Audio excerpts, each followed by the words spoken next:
A ver, ¿qué pasaría si la forma en que contamos las cosas o cómo hablamos de lo que es nuestro pudiera cambiar por completo nuestra percepción del tiempo y del mundo? Pues justo de eso vamos a hablar.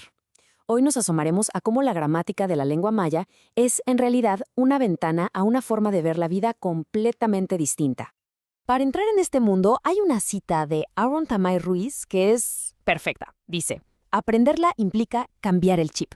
Y es que es justo eso. No se trata de traducir palabra por palabra del español al maya, sino de adoptar una estructura de pensamiento totalmente nueva. Es como aprender a ver de nuevo.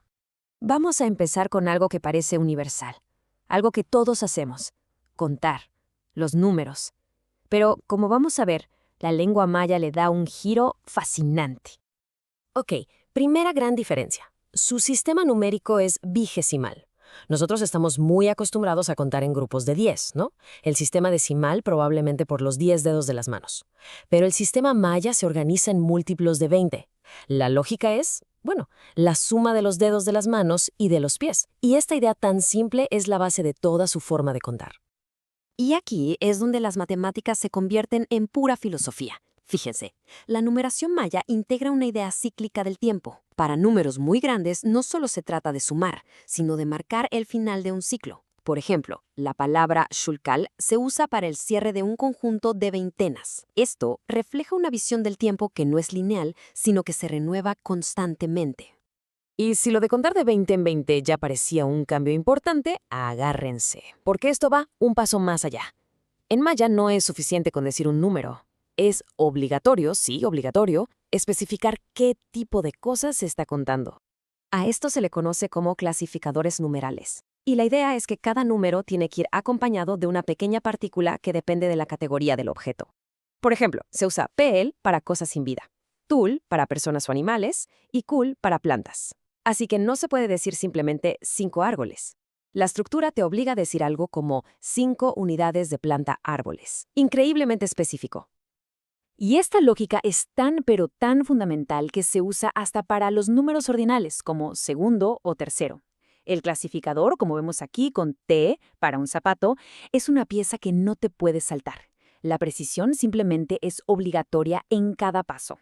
Pero esta idea de clasificar todo no se queda solo en los números, ¿eh? Se extiende a algo tan básico como la posesión, y le añade un nivel de detalle que en español, pues, simplemente no tenemos. Pensemos en esto. En español decimos mi casa, mi perro, mi comida y ya. Pero, ¿qué tal si la lengua nos obligara a ser más específicos sobre cómo poseemos algo? Pues eso es justo lo que hacen los clasificadores posesivos en maya. Este ejemplo de la pizza es buenísimo. En maya no se dice nada más mi pizza, se dice in och pizza. La palabra clave aquí es och. Este es un clasificador que especifica que la pizza se posee en su calidad de alimento. Literalmente lo que se está diciendo es mi alimento pizza. Es otro nivel de conexión. Y claro, hay más. Se usa alak para los animales domésticos, para las mascotas. Así que Inwalak Pik no es solo mi perro, sino que define la relación.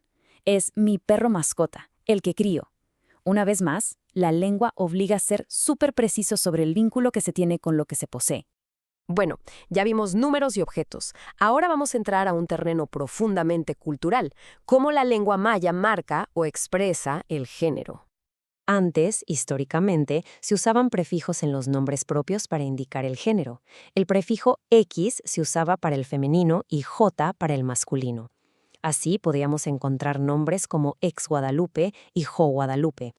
Pero las lenguas están vivas, no son estáticas, evolucionan junto con la cultura. Y hoy en día, el uso de ese prefijo X puede llegar a ser ofensivo por ciertas connotaciones históricas, mientras que el prefijo masculino J prácticamente ha desaparecido. Esto es un recordatorio clarísimo de que el lenguaje siempre está reflejando los cambios de la sociedad. Entonces, ¿cómo se hace hoy? Bueno, la forma más común es usando palabras específicas, shibil para masculino y chupul para femenino. De esta manera, para decir mi hijo se dice inchibil paal y para mi hija inchupul paal. Es un sistema mucho más explícito, más directo. Ok, hemos visto números que giran en ciclos, posesiones que definen relaciones y un género que evoluciona con el tiempo. Entonces, ¿qué nos dice todo esto? ¿Qué panorama nos pinta sobre la cosmovisión maya? Lo que todas estas reglas gramaticales nos revelan es una forma única de entender el mundo. Es una cosmovisión que valora la especificidad en cada detalle, que ve el tiempo como un ciclo que siempre regresa y que, además, registra su propia historia y cambios culturales en su misma estructura. La gramática, al final, no es solo un conjunto de reglas, es un mapa de su mundo. Y esto nos deja con una pregunta para reflexionar. Si la gramática maya revela tanto sobre su forma de entender la realidad, ¿qué conceptos, qué valores, qué perspectivas ocultas podría estar revelando la gramática de nuestra propia lengua sobre cómo vemos el mundo? Da para pensarlo, ¿no?